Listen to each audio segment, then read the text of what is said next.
رسول الله علیه الصلاة والسلام په لار روانو چوي قتل صحابه کرام راجم شوي دي وی فرمایل دا صحابه څنګه راغون شوي دي معلومات چې وکړو یو زنانه وجلې شوې وه او هغه زنانه په قد او په باډۍ ښایسته هم وه او د کافرو زنانه ووجلې شوې وه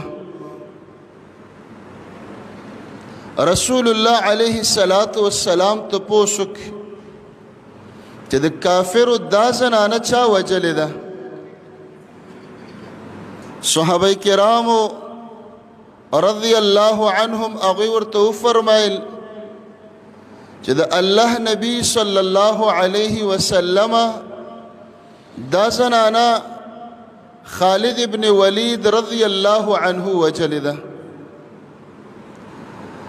رسول الله علیه السلام امر وکړ ادرک خالدا فورا خالد ابن ولید حاضر کئ خالد ابن ولید ما تراولی او خالد ابن ولید هغه ته دا پیغام ورورسوي فقل له ان رسول الله ينهاك ان تقتل وليدا او امرأة او عسيفا د خالد ابن ولید دراتک نمخ کی خالد ابن ولید ته وایا چې محمد رسول الله علیه السلام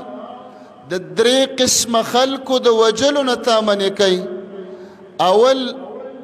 ولیدا ماشومان به په جنگ کې د کافرو نه وجني اسلام څه ته وایي د اسلام معنا د امن کله چې موږ مسلمانان د کافرانو سره جنگ کوو جهاد کوو دا جنگ په موږ باندې راوړلی شي موږ ځکه جهاد کوو کنه اسلام اول کې کافر ته د اسلام دعوت ورکوي هیڅ کله په اسلامي اصولو کې دا نشته چې په یو علاقه کې د کافرانی د کافرانو وطن دی وي او مسلمانان دی پټ ورشي حمله دی وکړي دا په اسلام کې نشته مسلمانان به ورځي غوږ به ږدي چې اذان د دې کلي نه راوځي که نه راوځي مسجد او جماعت په دې کلي کې شته که نشته جماعت نشته مسجد نشته اذان نشته پس د هغې به مسلمانان ورځي او ټول کلي ته به دعوت ورکوي چې کلمه ووایي چې کله هغه خلک کلمه نه وایي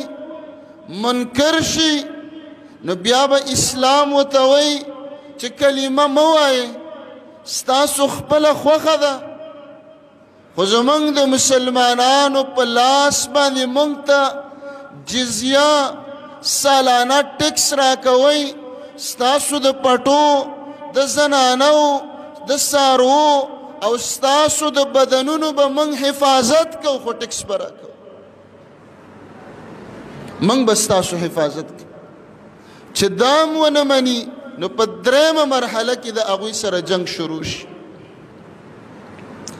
نو اسلام دومره ښکلی او د امن دین چې په روانه معرکه کې په روان جنگ کې رسول الله علیه السلام خپل یو صحابي ته خپل یو فوجي ته یو جرنیل خالد ابن ولید رضی الله عنه ته فرمایي چې ګوره رسول الله علیه السلام ته منې کوي ولیدا ماشومان به نه وجني د ماشوم څه ګناه وي اگر چې د کافر بچي نابالغه ماشومان به نه وجني دویم او امرأة زنانه به د کافرو نه وجني د کافرو په علاقه حمله ده د هغوی زنانه په کورونو کې ناستې دي په پټو کې کارونه کوي په لارو کې ګرځي داسې نه چې نومې کافر هغه په مخه درځي او ته به یې وجني دا نشته یو داسې زنانه وي چې هغه جنگي زنانه وردی د فوج په غاړه ده اسلحه او ټوپکې په اوږه ایښې دی میدان ته د کافر سره راوتې ده فوج کې نوکره ده دا خو فوجي ده دا په جنگ کې وجلې کېږي خو د کافرو هغه زنانه چې په کورونو کې ناست دي مسلمانان به دا نه وجني الله په دې کې آیات قرآن کې نازل که ولا تعتدو اے مسلمانانو په جهاد کې به ظلم نه کوئ په جهاد کې به ظلم نه کوئ عبدالله ابن عباس او صحابه فرمایي په جهاد کې ظلم څه ته وایي د کافرانو زنانه به نه وژنئ د کافرانو سپینګیري او بوډاګان به نه وژنئ د کافرانو پیران چې په ګرجه کې عبادت ته ناست دي دا به هم نه وژنئ اسلام صرف هغه خلک وژني چې کم خلک جنگ پسې راوتي دي معرکې ته راوتي دي د اسلام په بربادۍ پسې راوتي دي دریم رسول الله علیه السلام ورته فرمای او عسیفا مزدوران به د کافرو نه وژنئ د هر چا په علاقه کې مزدورانی د کافر مزدور دی پټي کې کار کوي کجورو باغ کې لګیا دی په دیوال کې کار کوي په سړک کې کار کوي د کافر سره چې مزدور دی چې هر څوک دی دا مه وژنئ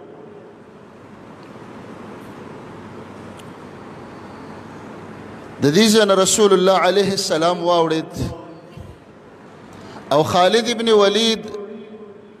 رضی الله عنه هغې پویه چې زنانه ده نه ووژلې شوه تا ته پته نه وه خو د نن نه بعد د کافرو هغه زنانه چې عامې زنانه دي دا به نه وژنئ د کافرانو بچي به نه وژنئ د کافرانو